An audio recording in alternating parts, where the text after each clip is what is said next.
RDS EOL. Why is it so expensive?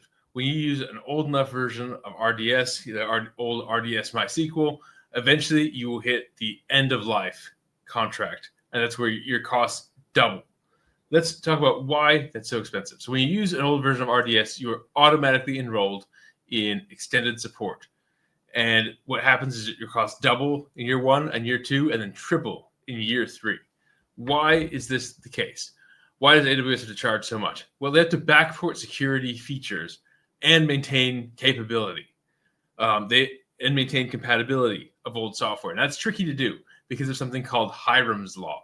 And what that means is if you have a sufficient number of users of something, in this case, an API, but any kind of public endpoint, you will eventually have users which depend on the behavior, even if it's buggy.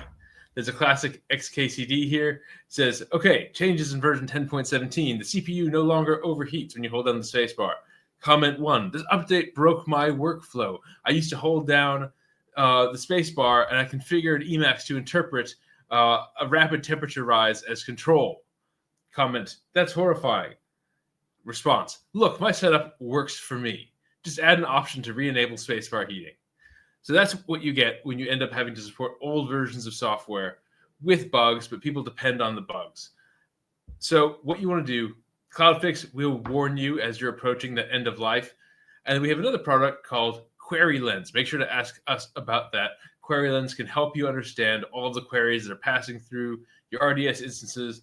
And maybe it's just one query out of 10,000 that runs on that old version. If you can update that, then you can update the version and not pay those expensive EOL fees. All right, till next time, Stephen Barr signing off.